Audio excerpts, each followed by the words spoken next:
Well, let's take another look at the Ten Commandments.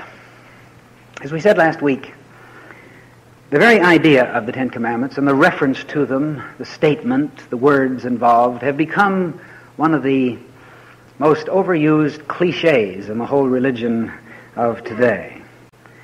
And the emphasis has almost invariably been on keeping the commandments. And we're told, these are the commandments, you must keep them. And my thesis is that we have kept them, but we've kept them too well. We've kept them all wrapped up in little beribboned packages and kept them on shelves where we can look at them and not get too involved in them. And we've used it as a great defense. We've said, oh yes, I keep the commandments, I live by the Ten Commandments, so I guess my life is all right. And as we mentioned last week, there are probably those folks who have said this that haven't the slightest idea what the commandments are and couldn't quote more than one or two if they were asked to, but they still live by the Ten Commandments. Just like you live by the power plant next door, but you never go in, you know. And so I'm taking the stand that the Ten Commandments are very vital bases for the integrated life, but we're not going to get any sense out of them and certainly derive any benefit unless we break the commandments. And by this I mean break them down, get beneath the superficial quoting of words which so often we rarely understand or relate to, and to break them down into their underlying spiritual essence and really see how they can be applied to our lives, with the idea that the goal of all of us is to find a sense of integration, to become an integrated person, integrated with the divine process and integrated with our lives in the world. This is what Jesus suggests when he says, thou shalt love the Lord thy God with all thy heart, soul, mind, and strength, and thy neighbor as thyself. This is spiritual integration, you see, a sense of oneness with God and oneness with life. And it's my thesis that the commandments actually give us a tremendous pattern for this if we break them down. The usual emphasis in religion, as I mentioned last week, is on morality and upon ethics. And this is fine and can be very helpful. But a person can live a morally upright life and can be very ethical in all he does and still not necessarily achieve a sense of spiritual integration. And a lot of folks follow their religious life in the sense of morality and ethics, and then when they experience any kind of great tragedy or difficulty, quite often they say, I can't understand how God would allow this to happen to me, which indicates that there was a lack of spiritual integrity, a lack of awareness of the spiritual process. And without that, the rest really doesn't make a lot of sense. Now, at the root, the commandments deal not with a coercive process, but with a supportive process. And I think it's so important that we understand this, because they've been couched in terms of thou shalt not. So it's almost as if God is a divine dictator that sits on the throne somewhere and says, now you better not do this and you better not do that or else, you know. And that kind of fits in with the cliche aspect of religion that many of us have had superimposed upon us. But this isn't what the commandments are about. Moses was not simply interested in keeping the commandments or having the people keep them, but understanding and applying the spiritual law and integrating our lives with it. Now, obviously, the people he was dealing with were what we might call spiritual children. They were people who'd lived for generations in slavery, and therefore they were not very sophisticated. They didn't have any religious sense, any moral sense. They had no sense of nationhood. They were a very divided sort of a people, and they were very broken in spirit themselves. So he couldn't come to them and say, now look, you understand divine law and things will change. That's like going into the kindergarten and talking metaphysics. The important thing is that he found a way to suggest and to relate these spiritual ideals to the people in terms of the level they can understand them, in terms of thou shalt nots. As we mentioned last week, the word command is from the intense form of the root word commandare, which essentially means to entrust to. So again, divine law is essentially supportive and not coercive. Now, I think this is important, because many of us, I think, have been brought up on the idea of the strict rule of God, and almost the sense that God demands that we obey. But this is not a matter of obeying. We need to understand the creative process as a supportive process. For instance, forget about divine law for a moment and think of some physical law which obviously relates to divine law if we want to see it in the larger context. But think of the law of gravity. Now, gravity is not coercive. Gravity doesn't say, you better not jump off a cliff or else. But when we're trying to understand the law of gravity, or when we're trying to teach a child to understand the law of gravity, we may tell him, don't step off the curb, or don't go near the edge. We may tell him this, you see. But ultimately, as he develops in an awareness and his mind is able to grasp the fundamental involved, then we will come to help him to understand that gravity is not coercive, it's supportive. And if you don't believe it, just ask yourself now what you would be doing if you didn't have the support of gravity that were holding you in your seat. You'd be flying around through the air. Every movement you'd make, you'd just go sailing off and you wouldn't be able to stop. So gravity is supportive to us. We walk by gravity. We live by gravity all the time. Obviously, in working with the law of gravity, we have to understand the whole aspect of it so that then we don't step off the end of a building. We go down the stairs or down an elevator. We don't get too near the edge of the cliff, you see. We respect it because we know that gravity is a supportive process that must be worked with. And when we work with it, we can use gravity not only to stay on Earth, but we can use it in terms of space flights and everything else, all using the idea of gravity in different ways.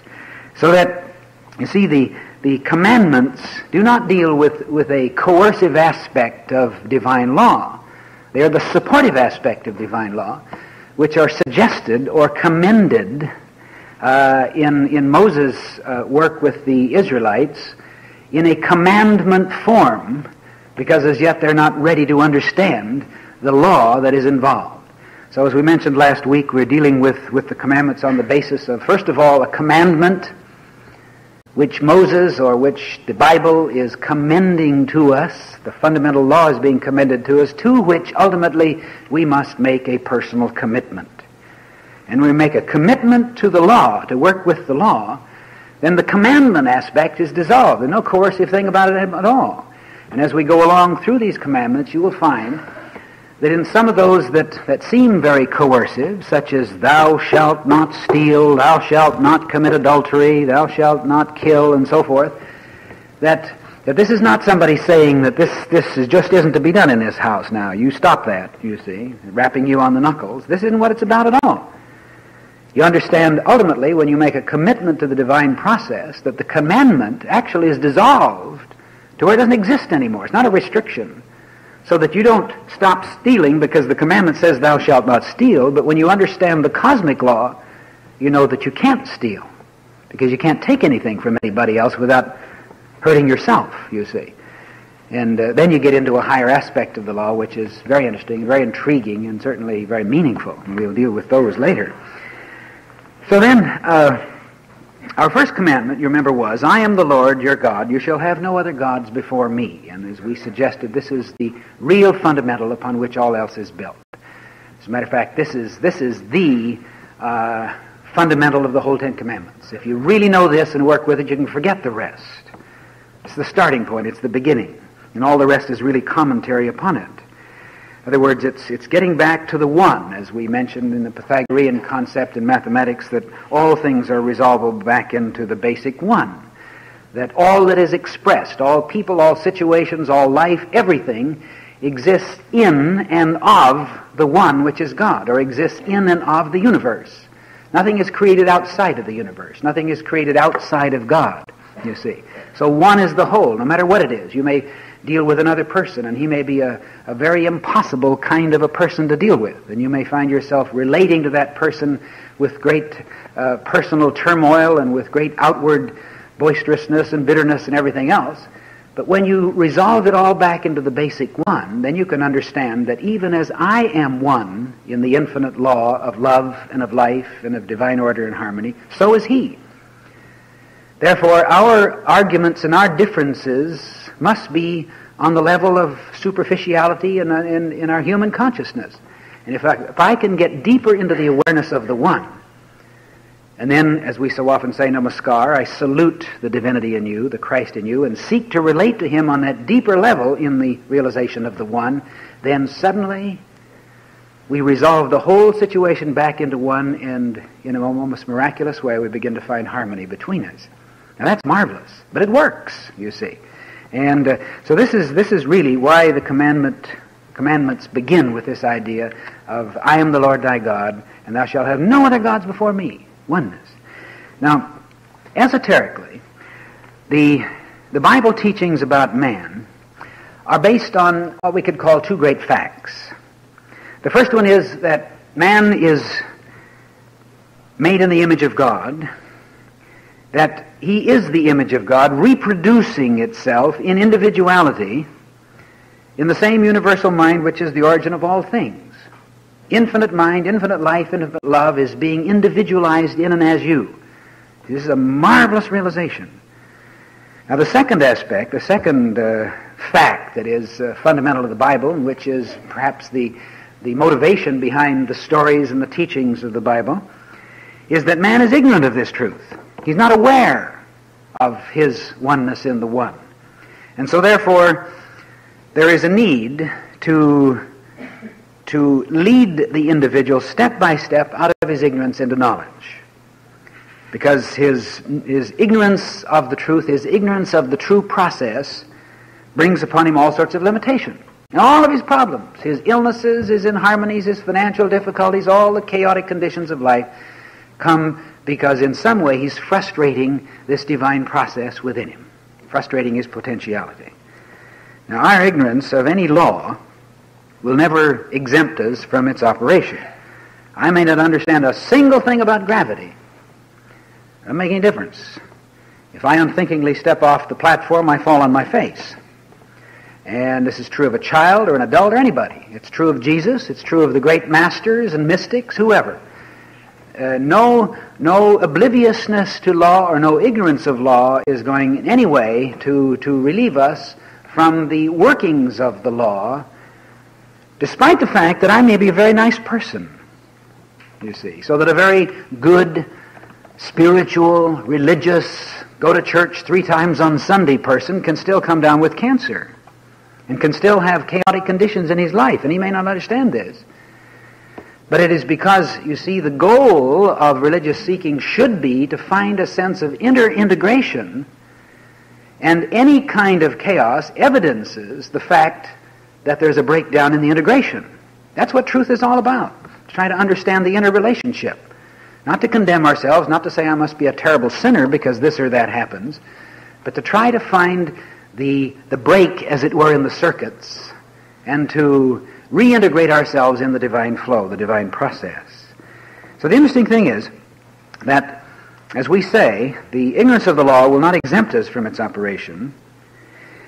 And this is just as true in terms of ignorant obedience as ignorant disobedience.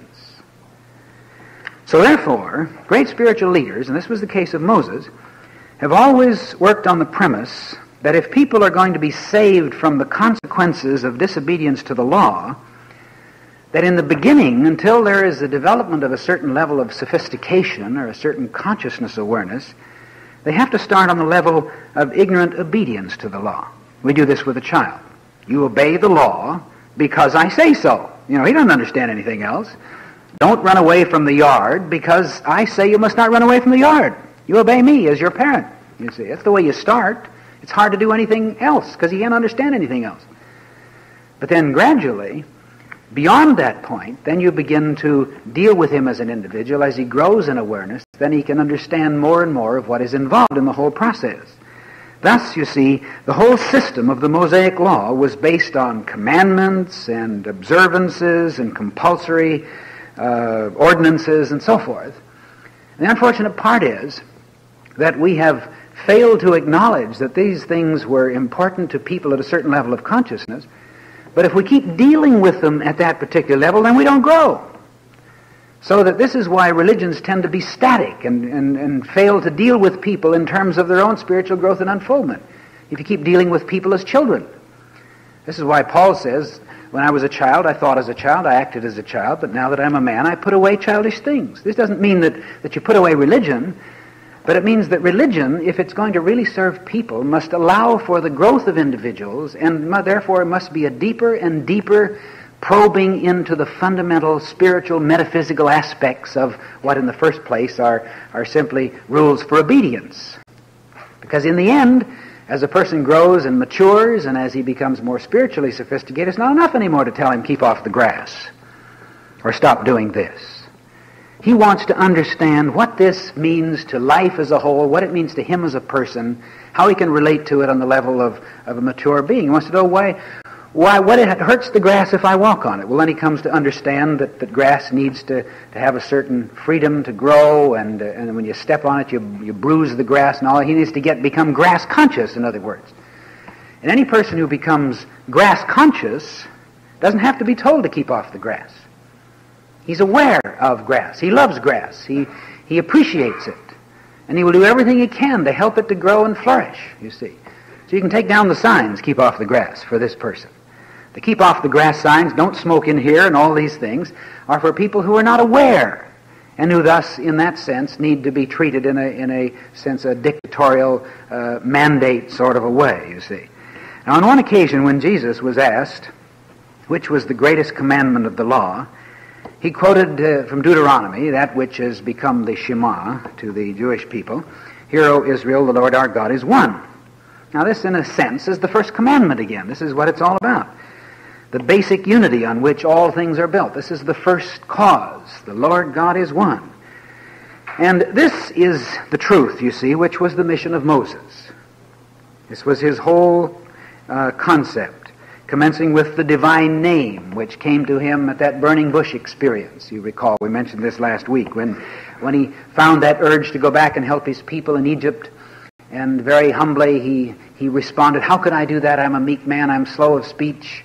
And again there was this inner urge to do it, and he said, "But who should I say sent me?" And this inner voice said, "I am that I am hath sent thee." And I am that I am, this basic I am, is the only name of God. And of course God isn't to be named, but this I am, in a sense, indicates the self-existent one. It's the absolute, infinite, universal presence and power which we call God, being in the absolute. Now, pure spirit is the ultimate essence of all that is. You see, all knowledge, all livingness, all lovingness of God. This is why we kind of confuse the process if we think of God in the old anthropomorphic terms, even such ways as saying God is pretty wise. The moment you say that God is wise, then you are implying to him a sort of a superhumanity. He's a very wise God. Well, if he's a very wise God, then you are saying, by implication, that there are other gods, and he's wiser, or at least he's as wise, you see. Or God loves me. And if you say God loves me, then you also imply, by the way consciousness works, that he loves you, and maybe he doesn't love somebody else. Or maybe he loves you more than somebody else. Or he loves you today, and maybe he won't love you tomorrow. Or maybe he loves you more today than he did yesterday, you see. So you ascribe a sort of a humanity to God. And therefore, it's important that we keep the awareness of God in this sense, the Lord God is one, at a total absolute level. So that we don't think of God as wise or loving, but God as all wisdom, all love, all sufficiency, all life, all intelligence. We think of God as the whole, divine mind, infinite process, entirety, wholeness, allness. This is God, you see. And we need to challenge ourselves constantly to get a larger thought of God. I love that thought of Khalil Gibran when he says, "For what is prayer but the expansion of oneself into the living ethers?" Which means to expand the awareness of yourself to coincide with the allness of God. And to the extent that you can begin to see yourself as being a part of the allness of God, do you then come to understand the one, the basic one, and the I am as the center of your own being. Now, if spirit is all there is, then it follows that all that is spirit. Now, this is a little game, but then it's important that we see this. If spirit is all there is, then all that is spirit, and you're a part of that all. That's why I say you're an eachness within the allness that is God, you see. Now that may seem to be a kind of a silly little statement to make, but what we're trying to do is challenge ourselves to realize that God is not someone out there somewhere. God is not even the great power that is up there, because then it's always God there and man here. And we're always involved with reaching out, and there's the thought that God created the earth, the heavens, the moon, the sun, the stars, and He created man and created woman, and He put them all down here, and then He sits back on His throne and watches it all. You see, He's on the outside, and you're on the outside. And so when you pray, you have to say, well, now, He's there, He created me, so now I pray to Him, and you're back again in this process. He's reaching down there, you're reaching up here. And that's the thing that we have to try to erase in consciousness, to get the idea that man is included in the all. You're not on the outside looking in. There's nowhere to look. That's why Teilhard de Chardin says that there comes a time in our quest for truth that we realize that there's no place to bow down and worship God, not even within ourselves. There's nowhere to go. Where is God? God is the all. And I am a part of that all. God is spirit, and I am spirit. There's nothing in me except spirit, except negative consciousness, except the frustration of my awareness of that spirit. And therein lies the source of all my problems. You see, so the people then had to be educated up to this truth, and perhaps on certain levels people still do, or maybe we all need that to a certain degree. So the commandments and the laws and the observances of Moses. Now the interesting thing is that in the first commandment we deal with the one, which, as we said, the self-existent one, the I am that I am. And the interesting thing about this I am is that according to the way we've been conditioned to deal with language, we assume that there must always be a predicate for every subject. And so the moment we hear the word I am, the mind automatically fills in and says, I am what? I am this, or I am that, or I am that. So we've tended, you see, to provide the predicate to the subject and thereby to define, which at the same time limits the embodiment of God. And this has always been man's problem. Now we can see how when Jesus came along to continue with this same esoteric teaching process that Moses was dealing with, that people didn't understand Jesus when He made such statements as, I am the resurrection and the life. Or I am the way, the truth, and the life. I am the good shepherd. I am. And then people then felt one of two things. The guy is a crackpot. He's playing the role of God, and he's no God. You know, he's involved in sacrilege. He's an impostor. Or on the other hand, they accepted him, but they said he is God. He says so. I am the way. I am the truth. I am the life. So He's God. So then we bow down and worship Jesus. And both of them were wrong. Both of them failed to perceive what He was talking about, you see. And that's been the problem all down through history. So they thought then that when Jesus said, I am the truth, or I am the resurrection, I am the life, that God was being predicated as Jesus. God was saying, I am Jesus. And Jesus then was saying, I am God. So we said, oh, Jesus is God. So then we read back into the Scriptures, and when it says, in the beginning God created, then we interpolate that as saying, in the beginning Jesus created. And this is the kind of logic or illogic that is very much a part of the so-called fundamentalist approach to religion. Perhaps some of you are involved in or have been in your early life in this approach, and you well know that you were told that Jesus created the heavens and the earth and the world because Jesus was God, you see. This is the kind of illogic that comes out of this confusion. But let's see how this confusion took place. It's rather interesting. Because in Bible translations, and the Bible has been the root of so much of our Christian theology and teaching, at least in the last 400 or 500 years, there's a great deal of confusion that was engendered by the translators themselves. I don't know how many of you are aware of the fact that every time one language is translated to another, tremendous responsibility is put in the mind and in the imagination and so forth, and in the judgment of the translator. You know, we assume, well, it's just like changing eggs into bacon or whatever, but it's a real process and a problem because some words don't translate, and so the translator is faced with some serious questions, and he has to use his judgment And in almost every case, his judgment is clouded and influenced by his own personal convictions, which may be right or wrong. Now here's one that indicates one of the great watershed translations of the Bible that has probably done more to direct the Christian teaching in the wrong way than any other one. Back in John 8:32, or 8:2 it is, the 8th chapter, the 2nd verse, where Jesus said, and this we find in the original that goes back into translations that precede the translations we get in the English version, back into the emphatic diaglott, the word-by-word translation from the Greek. Except ye believe that I am, ye shall perish in your sins. This is Jesus' words. Except ye believe that I am, ye shall perish in your sins.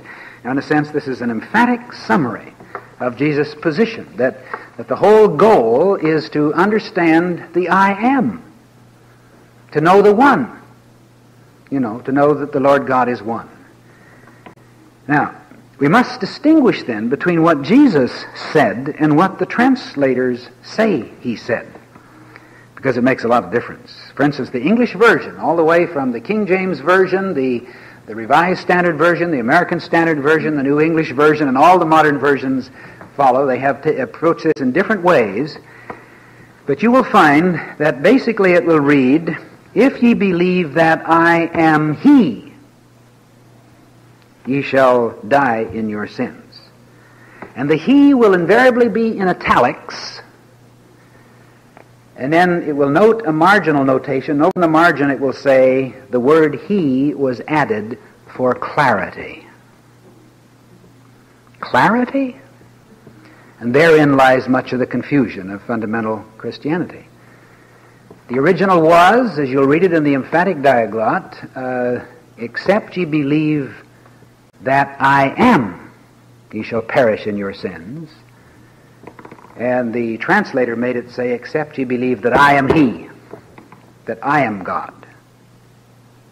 Except you believe that I am God, you're a miserable sinner and you'll burn in hell. That's the way it's been given to us, you see. And that isn't what he had in mind at all. Except you get the conviction of the basic one, except you understand your own unique relationship to the infinite in this I am process, then you're in a consciousness of limitation, leading to deterioration and death. And all the limitations of life come from the frustration of this I am consciousness. So then, you see, we understand something that has been very confused in Christianity. Jesus didn't come to proclaim himself. And we don't do enough in our Christian teaching, certainly, if we simply proclaim the fact that Jesus came and will come again. Because that's not really the message. He didn't come to proclaim himself. He came to proclaim man, not to tell us of his divinity, separating him from the race and making him the great exception, but to tell us of our divinity, and to show in himself the example of the I am as it reaches its full personal expression in man, demonstrating what happens if one integrates himself in this I am consciousness. But lest we would misunderstand, he said, and this is very clear, that all these things that I do, you can do too if you have faith. If you can believe this, then you can do exactly what I do. If you can integrate yourself to the I am process as I have, then you will become what I have become and do what I have done. And you don't hear that very much in Christianity. Not at all. Those are the missing words, the missing link, that are very quickly laid aside, like one young Episcopalian clergyman that I was talking to about this one time, and he was making a lot of points in arguing about all the fundamental position of Christianity. And finally I said, well, it's all very logical, but one thing confuses me, and that's where Jesus says, all that I do, you can do too if you have faith. And he got a blank look on his face, and he says, yeah, I just wish he'd never said that. So it's been conveniently left out, as a lot of things have, you see. Now the point is, missing this concept, missing this relationship to the person of the I am consciousness, then we see the finest example of the breaking in spirit of the second commandment. Remember, the second commandment is, thou shalt not make unto thee any graven image. And we have made a God of Jesus. And that would shock an awful lot of people. It may shock some of you to think that Jesus then has become a graven image to a great deal of the Christian world. But let's think about that. In other words, we've come to worship Jesus, to bow down to Jesus, and to accept Jesus as the way to God. This is not taking anything away from Jesus at all, because Jesus was the supreme revealer, as far as I can see, of this great I am concept. But he demonstrated it. He fulfilled it. But the purpose was not to set him up on a level, but to help us all to reach a level. Now, the second commandment in full goes like this, and there's a lot of it that's not all that relevant because the Bible is very verbose, and so you can really reduce it to the thou shalt not make any graven image. But it goes on, thou shalt not make unto thee any graven image or any likeness of anything that is in heaven above or in the earth beneath or in the water under the earth, which simply means anything, period. You know, it covers all bases. And thou shalt not bow down thyself to them, nor serve them, for I, the Lord thy God, am a jealous God, visiting the iniquity of the fathers upon the children unto the third and fourth generation of them that hate me. But again, the basic thought is, thou shalt not make any graven image. Now, many of us would say, well, that lets me out. I don't go around making images, and so I don't see how this pertains to me. But the point is, instead of integrating ourselves with the one, with the I am process, we tend to add a predicate to the I am in the form of persons, masters, mystics, objects, places, things, materiality, and in metaphysics, even affirmations, cute little definitions that we love to quote, and whole teachings themselves, to which we ascribe power of their own.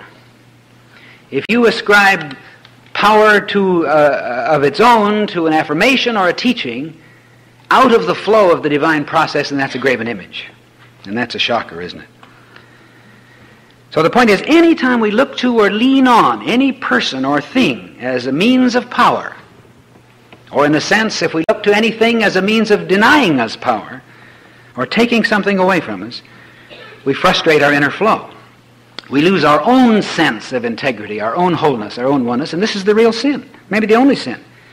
Because every kind of sin that man commits boils down to idolatry, putting something before God or something in its place, and how we do this subtly. A little girl was drawing a picture one night on a great big piece of paper, and her mother told her it was time to go to bed, and she didn't want to go yet. And the mother was a very wise mother, and so she gave her a few minutes to finish up. She didn't say, now you come right now. She understood. She said, well, you come along when you're finished. So the little girl went ahead and drew, and finally she came on to bed, and the mother said, what were you drawing, dear? She said, oh, I was drawing a picture of God. And the mother was very shocked and said, but darling, nobody knows what God looks like. And the little girl said, they do now.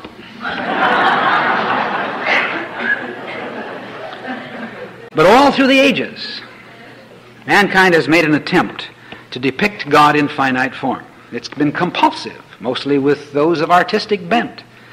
And so out of this have come the African fetish, the Eskimo totem, the Egyptian dung beetle, the Phoenician Baal, the Hindu Kale, with the necklace of many skulls, the many-breasted Diana of the Ephesians, and the all-too-human gods of the Greeks and Romans, and on and on and on we could go. And we won't even touch modern times because it gets embarrassing. But in a sense, it's the artist and the artist in us attempting to picture the infinite in finite terms, and this is what has created what is called anthropomorphism.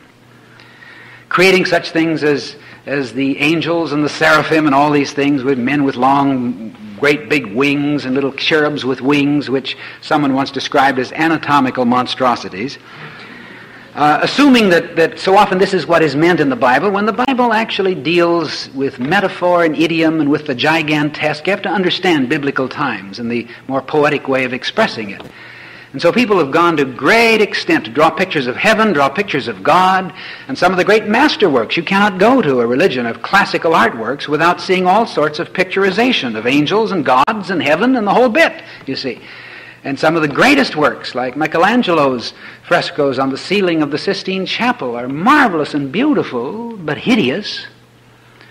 When you think of what has this done, what it has done to people who have been plastic in their consciousness and childlike and simple in their awareness, and they've looked and they're a beautiful figure of God with a long white beard and tremendous bulging muscles reaching down and touching the finger of man. Oh, look at God, you know. And so then forever after that person, when he prays, he thinks of God in this sense. But once you have God in that human form, you've so narrowly limited God and ascribed to him the human attributes that it's almost impossible to keep free from thinking that God loves and hates, and God kicks people around, and God helps some people, and God destroys whole cities, and so forth. And it puts us in a very peculiar position. And it helps us to understand as we look back through the Old Testament that a lot of the Old Testament comes out of that level of consciousness. This is why many biblical scholars and many very perceptive religious teachers for years have decided that actually the Old Testament shouldn't be taught to children. It should be very discriminating because it deals with an approach to spiritual things that are put so often in such limited, defined, and circumscribed ways that it misleads more than it leads. But then again, that's something that a parent or a teacher must decide for himself. But the problem is that whenever we seek to relate an idea from one person to another, we require symbols. I may have a great idea, but if I want to tell you about it, I've got to put it in words. And the problems start as soon as I put it in words. I may have a great vision, a beautiful idea, but the moment I clothe it in words, then as the semanticists say, words are the endless means of misunderstanding. Because now you have, if I tell you an idea I have, as I'm doing now to a certain degree, we wind up with several hundred different interpretations of the idea. And in certain areas, this can be very limiting, you see. This is why we have to go over and over and over again certain things. But you see the symbol, when you put it into a word or draw a picture, or you say, this is the way. If you ask somebody how to get somewhere, and you say, I want to remember that, so I take a picture of him. And I take a picture of him pointing. This is the way. And you hold that picture before you all the time of a man pointing his hand. This is the way. You begin to follow the pointer rather than that to which it's pointing. You carry this around with you wherever you go. This is the way. This is the way. This is what we tend to do with religious symbology. We carry a cross, for instance. And I say this lovingly and objectively. We carry various other kind of religious symbols, and they may have great meaning to us, but to a large extent the meaning has been lost because we've ascribed to them some kind of property which actually was not intended. The cross is a pointing symbol. It's saying this is the way, something is to happen, something goes on. But we've allowed the cross then to be the symbol. We have crosses on steeples and on churches and on altars and so forth. And most people worship the cross. So we worship the pointer, you see. And so the man, Jesus or anyone else, comes and says, this is the way. Do this and this and this and this. Then we make a God of Jesus. Or, and to use another illustration which I've used in my book, Discover the Power, which has great meaning to me, a person trying to help another to understand certain spiritual insights will, in a way, create a window in a great wall which separates us between materiality and sensuality and humanity and the more esoteric spiritual things. He creates a window. So then he says, come with me. Come here, I want to show you something. Come and look out this window. And he sits there with you and you talk about the things on the other side of the window. And you look at them and you say, it's beautiful. You're seeing a seashore, you're seeing waves breaking, you're seeing mountain peaks, and it's a beautiful sight. And as long as he's there to guide you and direct you and to keep you looking through the window, then it can be a marvelous experience. But then what happens if he's not there anymore? And you come regularly to the window and sit and look. And perhaps generations pass. And people say, this window is where it's at. So we come and sit at the window and look. Gradually, the window gets kind of dirty. Pretty soon it gets so dirty it becomes opaque. Nobody touches it because it's sort of a religious thing. And it gets dirtier and dirtier and dirtier, more opaque, until eventually nobody can see through the window anymore. And nobody can even remember that anybody ever did see through or was supposed to see through. And from then on, they simply come and sit and look at the window and admire it and love it and adore it and worship it and prostrate themselves for it. And the window becomes an altar. And originally, it was intended as a means of helping the individual to see into the vistas of spiritual awareness.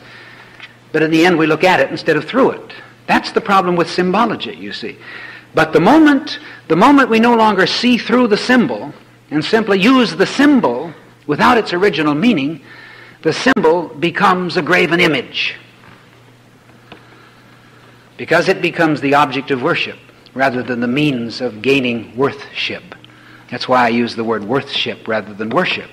It's no play on words. It's a very important thing, because worship in its early form comes down from a word proskuneo, which means to prostrate yourself, to abase yourself. You know, a person laying flat on the floor in front of a god or whatever, in front of an idol. And that was the idea of worship in the beginning, to actually bow down and totally debase yourself before this thing. But in the insight that is suggested, certainly in the teachings and life of Jesus, and in the commandments themselves, thou shalt have no other gods before me. Thou shalt have no graven images, nothing between you and your own relationship with the divine process within yourself. Then the need is not to worship idols, people, outer situations and places, but to worship God in spirit and in truth, as Jesus said. To worship in the sense of humbling yourself before the divine process, knowing that of yourself you can do nothing. But when integrated with this divine flow, your mind can be bright, you can be intelligent, you can be on fire with life and spirit and enthusiasm, but it all comes through the flow. But the ultimate is, instead of becoming totally debased in life, to be nothing, nothing, nothing, as so many of the religious zealots have affirmed, there is this sense, I am somebody. So you achieve a sense of worthship. My life is significant. Not because of what people out here think, not because I think I've found the right things to worship, but my life is significant because I've come to understand myself as an integral part of the divine process, you see. So thou shalt make no graven images. Now, I'd like to tell you of a little illustration of an experience I had a number of years ago, which is kind of funny, but it was really a very serious thing. I used to study with Charles Fillmore in my early years when he was in Silent Unity, and we used to spend 2 sessions a week when we take time off from our work and sit with Mr. Fillmore, and I've always remembered this. It was a very meaningful time to me. Fillmore was an unforgettable person. He had a tremendous prayer consciousness, very dedicated, very sincere individual. And at that particular time, I was very receptive, and I suppose like lots of young people, I was in a sense looking for somebody to admire and even to worship. And I think we go through those stages. And so I had a tremendous admiration for this man, and I used to watch him, and I have to confess that I became aware of the fact that when he prayed, when he closes his eyes to pray, he always shook his head a little bit. Now, why should I be looking at it? I should have my eyes closed too. But you see, I was making a graven image of the man. And so I remember that the more intense he got in his prayer, he would shake his head. And I felt that this was a technique, you know. And I thought that in a sense it was kind of beautiful. It was because it was sort of like burrowing down into the awareness of God. And so in trying to achieve this kind of awareness and this experience in the silence and in meditation, I began to shake my head like this. And do you know, I did this unconsciously for years. I may still do it. I don't know. Maybe somebody keeps their eyes open and watches me. But it was many years before I realized I was talking with someone. They happened to be telling something about Charles Fillmore and about the fact that he was quite human and he had problems that he was overcoming. And one of the problems he always kind of confessed that he had a great problem with was this sort of nervous twitch in his neck. That had nothing to do with his prayer experience at all. And this is so easily manifest in our experience. You may recall also the story, a similar story that's told of a great Eastern teacher who used to gather his students together every afternoon, and he had a pet cat that he loved. And so he would sit down before his students, and he'd put his cat on his lap, and he'd stroke the cat while he talked. And he would talk to them about great truths, and he's a very beautiful man. And then he always believed in having a great time of silence together, a meditation. So before he would do this, so he could be totally free with his hands, he'd put his cat on the floor, and he had a string there by the chair, and he would tie the cat to the chair. And then they'd have their meditation. And this went on day after day after day after day. Well, many years and many generations later, human nature and inertia being what it is, there is a tendency to follow the same pattern. So the time came when people who were following the religion and the teachings of this master teacher now not only did but even taught that the only way to properly experience one's relationship with God was to have a cat and to sit for a while and stroke the cat to get yourself relaxed, and then tie your cat to the chair. And you could not meditate unless you tied your cat to the chair. Well, it's a story. But if you look at that very carefully, you can see perhaps in caricature form, the source of the evolution of practically all the rituals and symbologies that are used in religion. And when one becomes sophisticated in his desire to understand esoteric truth, he doesn't go around saying these things are ridiculous. There's nothing wrong with tying a cat to the chair, you see. There's nothing wrong with a cross on the altar. There's nothing wrong with a crucifix. There's nothing wrong with a Bible that you carry in your hand. These are beautiful symbologies and had that meaning to someone at some time. But unless we get to the root of them and understand them and then transcend them, then we're involved in graven images, you see. And this is a very serious thing. There's an interesting phenomena in our town today, and I mention this again objectively because I think it's good to find our lessons in the world around us. There's a great mass promotion for a particular religious group that is based upon a unique devotion to a religious leader. And I tell this little experience. I talked to a young man some time ago, and he came into me with a great light shining in his face, and he said, "I've found the end of my search, because I found it in Reverend Moon." And I said, "Wonderful, that's beautiful. I think that's marvelous if you have found this kind of relationship, this kind of experience." What I didn't tell him was that I didn't really have a very short memory, and it was not too long ago, in relative times, that he told me, because I've had many talks with the young man, that he told me that with the same sense of awareness and the same sense of fulfillment, that he had found the end of his search in the Maharaji. And it wasn't too long before that, about a couple of years before, that he told me that he had found the end of the search in the Maharishi. And it was a few years before that, you see, I've had a lot of contacts with this young man, when he was telling me that he had found the answer, the end of all, because he's had this beautiful religious experience and conversion with Jesus, you see. But what I'm saying is that we tend sometimes to move from situation and experience to another because we get tired of old gods, tired of our graven images, and we move on for others. But as long as we find the end of our search out there, whether it be the most beautiful, the most wonderful person, the greatest teacher or teaching, as long as we feel we've found the end of the search out there, even if we get a tremendous high from it immediately, even if it leads us into a more morally upstanding ethical life, there's still something missing. Because the goal, you see, is not to find it out here, but to find an integration with one's inner self. Now, it's possible that in this relationship out here we may find that, you see. It's also possible that the relationship out here may actually be kind of a means of escaping from the ultimate need of digging deep within ourselves and finding that relationship which needs no intermediary. This has been the problem of religion of all times, that religious leaders have come along, many of them, and actually have come to fulfill not the law, but to fulfill the level of consciousness of the people. And as long as people are looking for gods with skin on, and perhaps in a certain level of consciousness people always tend to do this, then there will be those leaders that will come along as self-proclaimed gods. And this has been true down through history, you see, and this is not the first, and it won't be the last.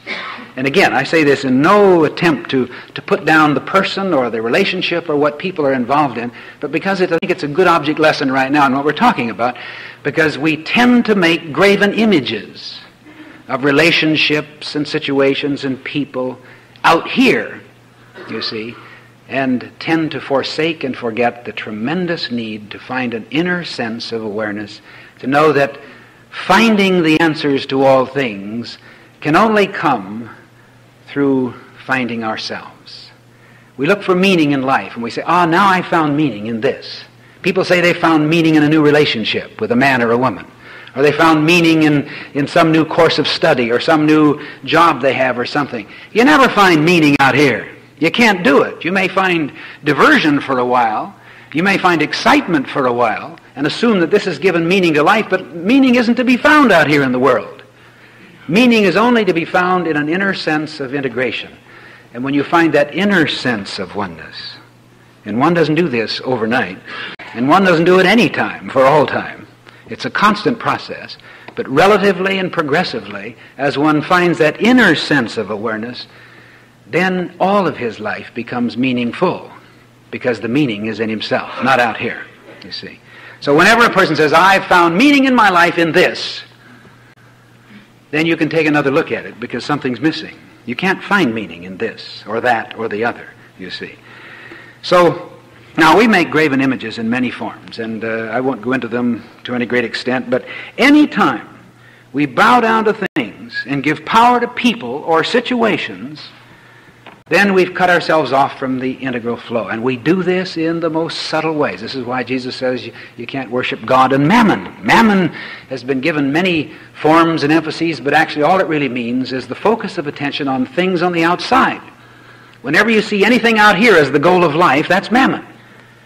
When you realize that the goal of life is vertical, to get a greater awareness of your own integrity in the flow of the Spirit, then you are directed in the things you do out here, and you're directed wisely and rightly, and as Jesus said, all these things are added, then you have a beautiful experience. But as long as the goal of life and the object of living is to get things or to acquire relationships or whatever it is, then you're worshiping mammon and also serving graven images, which means really the same thing. And we do this in many ways. We ascribe power to the New York Times, the Dow Jones averages, what people say, what happens in Washington, the weather report. There's pollen in the air today, and all of these things. You see, we ascribe power to these things, and this is making graven images of them. We also make graven images of a lot of limitations that we ascribe to ourselves. When we talk about my arthritis, my rheumatism is kicking up again, and my inferiority complex, I always have this sense of insufficiency with people. Well, we've ascribed a sense of limitation and given power to this thing, and thus have made a graven image of it. And we worship it for all we're worth. We may wish we didn't have it, but we talk about it as if it's a dear friend. Oh, this is my rheumatism. I've had it for a long time, and it makes a great conversation piece, you see. My problems with people, I always have difficulty with people. That's just the way I am. Well, this is a graven image too, because we've ascribed power to things less than the all-power, one, infinite process in which we live and move and have our being. So, this then leads us to simply wrap up this idea of the second commandment, which is thou shalt not make graven images. And again, it's not coercive. It's not a God saying, don't you go around playing with other gods or making tin gods around there where I'll get you. It's not coercive. It's supportive. It's the divine process. And the thing is, it's not a matter of saying the commandment over and over again, but again, the commandment form is commending to as a fundamental process to which we must make a commitment. And we must determine that we will never ascribe all power to anything out here, even to a relationship. Sometimes, and this has happened to everybody at some time, you fall in love with a girl or a fellow, and you say, oh, this is just the thing, everything now. It's all there. She's the most beautiful, he's a god, and she's a goddess, and so forth. And it's all out here. And we worship this person. We worship the ground they walk on, we say. We make a graven image of them. And what happens is we tend to ascribe to that person a kind of godliness which the person himself is not able to fulfill. And in doing it, we become very outer-centered, and we seek to gain all of our fulfillment and all our love from that person, and thus cut ourselves off from the flow of love. And there's no way of getting fulfillment in love from another person. You can only get it through the flow within yourself. So anytime you worship the ground somebody else walks on, you're worshiping a graven image, and you're in trouble. And that kind of a relationship always breaks down in some way, because you've already broken down the only means of relating yourself to people, because you've broken down your own integrity, your own inner oneness with the Spirit. As I say, there are so many areas of this. We can go on a little later with those who'd like to remain for a little feedback session, but we'll close there. But remember the importance of making the commitment to this realization that you will not make any graven images, that you will not ascribe power to anything, and not bow down and worship anything or anyone, except that awareness that your power is the flow of the Spirit within you, the one. All right. Now let's take a few moments to bless and consecrate our gifts of love for this evening. We like to see this not simply as a means of kicking in or putting something in the kitty or kind of giving your support to the needs of the organization, because that's not what it's all about. This organization isn't here, and certainly I'm not here. And this meeting is not created simply to provide a way for people to put money in the basket. You see, we're here to help one another. We're here to deal with the truth. But there is a fundamental process involved, and the process needs to be centered upon what happens in you. Not a coercive thing. It's a supportive thing. You're given not because you must, because within yourself you know that as you give, you receive. You get into the flow. So with that idea in mind, take your gift into your hand now for a moment, whatever it is. See it as a symbol. Don't let the symbol be the goal, but see it as a means by which you can get the awareness of being in the flow or the currency of the divine process. And then know together, as we so often do, using the word symbolically, divine love flowing through me blesses and increases all that I give and all that I receive. Should we know that together? Divine love flowing through me blesses and increases all that I give and all that I receive. Now get the feeling of that flow taking place within you, and keep that consciousness continuously as you leave this place. Amen.